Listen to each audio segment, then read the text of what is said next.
Hi everyone, good morning. तो मैं आज आप लोग को बताने वाली हूँ हॉस्पिटल बैग में हम लोग को क्या क्या चीज़ें पैक करना है फॉर डिलीवरी। हॉस्पिटल बैग तो हम लोग सभी पैक करते हैं, लेकिन हम लोग बहुत चीज़ें हैं जो इम्पॉर्टेंट है, वी फॉरगेट दोज थिंग्स। तो इस वीडियो में मैं आप लोग को सब कुछ बताऊंगी कि क्या क्या पैक करना चाहिए, हम लोग को किस किस चीज़ों का ध्यान रखना पड़ेगा when we are packing the hospital bag, and everything. I'll give you do's, I'll give you don'ts, I'll give you checklist, I'll give you entire thing here, right? तो अगर आप लोग थर्ड ट्राइमेस्टर पे हो and specially in the 34 week, तो ये video आपके लिए बहुत इम्पॉर्टेंट है।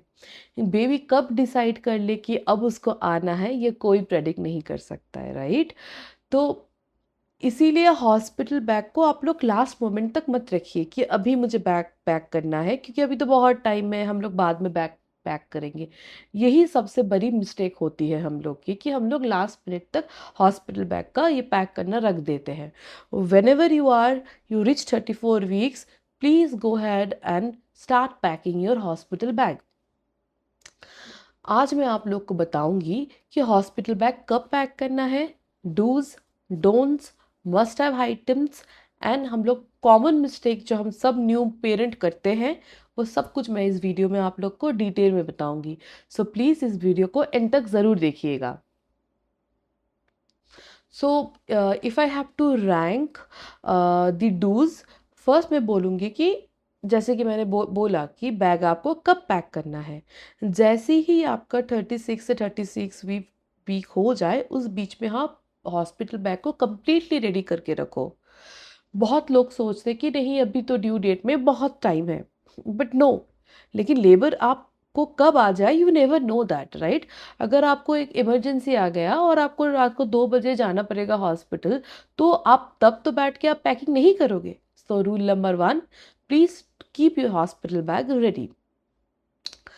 डू नंबर 2, बैग को आप कहाँ पे रखेंगे, where to place your bag after you pack it. Bag आप पैक करके कबर्ड के अंदर मत रखना। अगर आप मतलब एक ऐसी जगह पे आप रखना जहाँ पे you can reach in 30 seconds. मैं रिकमेंड करूँगी कि आप पैक करके, आपका अगर कार है, go and keep it inside the car, door के पास, where it is like accessible, like आपको अभी चाहिए तो आप तुरंत जाके उसको 30 सेकेंड्स में लो और चलो। कबर्ड के अंदर कपड़ों के बीच सब कुछ हटा के आपको लेना है। Don't, sometimes we don't get that time as well, right? So coming to the third point, do what are the dos. Third point, document. सबसे बड़ी बात आप लोग को याद रखना है कि आप लोग जब हॉस्पिटल जाओगे, आप आपसे वो लोग अपना आपका कपड़ा नहीं बोलेंगे कि where is your clothes, right? The first thing that they will ask you is where is your document. Document मांगा जाता है वहाँ पे जाके। तो मैं बोलूँगी, एक की सजेशन है कि एक फोल्डर पे आप सब डॉक्यूमेंट रख दो वहाँ पे। What are the documents, right? What you will keep there? Doctor's file, your reports, your scan reports, your insurance paper, your husband's insurance paper, yours insurance paper, your Aadhaar card. एक folder होता है जो hospital bag, you can keep it handy also. In some folder you can store it in your phone as well. नहीं तो आप इस सब का प्रिंट आउट निकालो। हॉस्पिटल और डॉक्टर फाइल रिपोर्ट्स वगैरह ऑब्वियसली आपके पास हार्ड कॉपी में होगा ही, राइट? तो ये सब, और ये इंश्योरेंस पेपर्स, आधार कार्ड, इसका भी आप एक हार्ड कॉपी निकाल लो और एक फोल्डर बनाओ, क्योंकि और उसको फोल्डर में आप हॉस्पिटल बैग में ही रख दो। एक फोल्डर बना के आप पूरा हार्ड कॉपी वहाँ पे रख दो। You should have the hard copy also, you should have the soft copy also, क्योंकि कब कहाँ पे कब क्या लग जाए, we never know, right? So it's better that you keep both handy. और एक चीज़ जो मैं बताऊंगी, रूल नंबर 4 इज, आइटम्स को आप कैटेगरी में डिवाइड करके रखो, राइट? एक कंपार्टमेंट पे आप सब कुछ मत रखो। इस समझ लो, आप एक कंपार्टमेंट पे आपने बेबी का सामान रख दिया, एक में आप मम्मी का सामान रख दो, एक एक अलग सा उसमें आप कंपार्टमेंट में आप डॉक्यूमेंट्स रख दो, एक अलग सा कंपार्टमेंट में आप टॉयलेटरीज रख दो। सो इसके, तो ये अगर आप ये सैग्रीगेट कर लोगे पहले, सो डिलीवरी के बाद आपको बहुत आसानी होगा। You will not spend too much time into finding things, आपका पता है कि इस बैग के अंदर इस वाले चेन में मेरे मम्मी का सब कुछ है, मॉम टू बी का सब कुछ है. The second chain you go, you get everything for the baby. So you keep compartments and you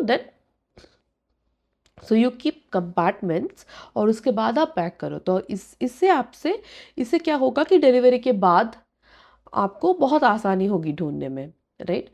okay, now this are some dos. अगर अगर हम लोग अभी बात करेंगे डोंट्स के ऊपर, राइट, हम लोग को क्या नहीं करना चाहिए कि, और what we should keep in mind. First of all we should keep in mind is what everybody does a mistake is, hospital को आप शॉपिंग मॉल मत समझो. वहां पे हम लोग 10-12 दिन के लिए नहीं जा रहे हैं. Don't bring 10-12 dresses to the hospital. Reality है कि आप वहाँ पे सिर्फ 3 से 4 ही दिन, मैक्स टू मैक्स 5 दिन रहने वाले हो. और हॉस्पिटल, कभी कभी ऐसा भी होता है कि हॉस्पिटल की तरफ से ही आपको ड्रेस दिया जाता है, राइट. तो आप मैक्स टू मैक्स आपका कंफर्टेबल ड्रेस 3-4 ले लो. Just take the comfortable dress. Heavy jewellery आप मत पहन के जाओ. वैसे भी अगर आप जब डिलीवरी रूम के अंदर जाओगे, they will remove all your jewelleries, your bangles, your earrings, your rings, everything, right. तो उसको आप घर पे ही रख के जाओ, आप पहन के ही मत जाओ, बिकॉज आप फिर से उसको खोल के रखोगे, then again you have to find उसका अलग अलग सा tension. So better you don't even wear it and go to hospital. You keep everything in the home, at the home, and then you go to hospital, right. New baby products hospital के जाने से पहले ही उनको आप क्या करो ना, आप टैग हटा लो and wash it, right. You get baby detergents also. Baby detergents बहुत मिलते हैं. तो वो क्या होता है ना, वो बहुत सॉफ्ट होते हैं, बिकॉज न्यू बॉर्न बेबीज के स्किन बहुत सेंसिटिव होते हैं. So you before hand only आप पूरा वॉश करके लेके जाओ, सो दैट तो हॉस्पिटल में जब डिलीवरी होता है, so they will give their own clothes to for the baby to wear, that they will keep for 24 hours. उसके बाद आप अपने क्लोथ्स दे सकते हो, बट मेक श्योर कि आप उसको बहुत अच्छी तरीके से वॉश करके लेके जाओ. द फोर्थ वन इज, ये आप लोग अज्यूम मत कर लेना कि हॉस्पिटल की तरफ से आपको सब कुछ प्रोवाइड कर लेगा, राइट. हॉस्पिटल की अलग अलग हॉस्पिटल के अलग अलग पॉलिसीज होते हैं. सो एडमिशन के पहले एक बार आप कॉल कर लो इन टू द हॉस्पिटल की क्या क्या कवर है, इंश्योरेंस में क्या क्या नहीं कवर है, so that you can plan accordingly. Okay, now coming back to, मैंने तो बोल दिया कि आप पैक करो बैग, ये करो वो करो, बट सबसे बड़ी बात, क्या पैक करूँ मैं, बेबी के लिए क्या पैक करूँ, अपने लिए क्या पैक करूँ. सो अब बात करते हैं सबसे इम्पॉर्टेंट पार्ट की, कि हॉस्पिटल बैग में क्या होना चाहिए. सो मॉम के लिए आप लो कि एक फ्रंट ओपन गाउन ले लो, so that it is easier for you to breast feed your baby. एक नर्सिंग ब्रा ले लो. Then a cotton, take everything cotton, because if you're going for C-section or if you're going for a normal also, cotton is something that time everybody will prefer. So cotton underwears, maternity pads, right. You can take maternity pads also, or I will recommend maternity panties, right. तो market में बहुत है, तो आप pad से भी ज़्यादा whichever you're comfortable, I was comfortable more on the maternity panties. So panties भी आप ले सकते हो मैटरनिटी.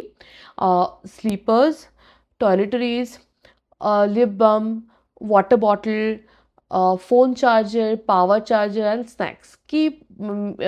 स्नैक्स मे बी वो लोग आप लोग को वैसे भी नहीं कुछ खाने देंगे, like 8 to 9 hours before the delivery, but कुछ स्नैक्स आप ले लो कि before you can have something. If I come to कि बेबी के लिए क्या क्या लेना है, आपको लेना पड़ेगा cotton clothes, caps, mittens, socks, blankets, diaper, baby wipes, very important. अगर हम बात करेंगे कि डॉक्यूमेंट्स क्या क्या लेना है आपको, very important, as I said, your Aadhaar card, your hospital file, your reports, your insurance paper for both. If you are a working mother, then take your and your spouse both. Insurance आप एक बार, कभी कभी क्या होता है ना, कोई कोई हॉस्पिटल में कि आप दोनों का इंश्योरेंस है, तो which ever insurance is covering you more, go for the cashless one with that insurance, और आपके जो पार्टनर है उनका इंश्योरेंस में what ever is left over, that what ever they have not given, they have not, it is not claim, you can go for reimbursement. तो आप दोनों ही insurance का यहाँ पे फ़ायदा उठा सकते हो। जिसका ज़्यादा है उसका आप कैशलेस करवाओ, जो कि लेफ्ट ओवर अमाउंट है उससे आप रीइंवेस्टमेंट कराओ फ्रॉम योर पार्टनर्स और फ्रॉम योर हस्बैंड और वाइफ्स इंश्योरेंस। तो मैं बोलूँगी अपने अपने कुछ like experience I also wanted to share. तो हमने भी सोचा था कि सब रेडी हो जाएगा एंड ऑल, बट डिलीवरी के बाद पता चला कि phone charger, maternity pads bag में ही नहीं थे। सो हम लोग उस टाइम पे बेबी के साथ इतने बिजी थे, and my husband used to go to and fro from the hospital, bring stuffs for me. So तब हमने रियलाइज किया एक सिंपल चेकलिस्ट करनी बहुत इम्पॉर्टेंट होती है, right? You should be able to pack your bag so nicely that हम मेरी तरह आप लोग को भी टू एंड फ्रो नहीं करना पड़े। वीडियो को एंड करने से पहले मैं जल्दी से बता दूं वो 5 मिस्टेक जो ऑलमोस्ट हर फर्स्ट टाइम मॉम करते हैं। नंबर 1, बैग को लास्ट वीक में पैक करना। नंबर 2, डॉक्यूमेंट्स अलग अलग जगह पे रखना। डॉक्यूमेंट 3, फ़ोन चार्जर भूल जाना like me. Point number 4, baby के कपड़े को बिना वॉश के ही लेके जाना हॉस्पिटल में। Guys don't do that. और सबसे बड़ी नंबर 5 इज़ हॉस्पिटल से आप कंफर्म करो कि आपको क्या चीज़ प्रोवाइड वो लोग करने वाले हैं और आपको क्या नहीं करने वाले हैं। अगर आप फर्स्ट ट्राइमेस्टर में हैं तो आप प्रॉमिस कीजिए कि आज ही आपके हॉस्पिटल बैग को आप स्टार्ट करोगे पैक करना, और make the bag ready as soon as possible. के बाद एक बार चेकलिस्ट के साथ प्लीज़ क्रॉस चेक कर लेना इसको भी। अगर ये वीडियो आपको हेल्पफुल लगे तो इसे हर कोई प्रेग्नेंट फ्रेंड या फैमिली मेम्बर के साथ ज़रूर शेयर करना, और प्रेगनेंसी और न्यूबॉर्न केयर से रिलेटेड प्रैक्टिकल वीडियोस के लिए चैनल को प्लीज़ सब्सक्राइब करना मत भूलना। मिलते हैं नेक्स्ट वीडियो पे। Bye bye.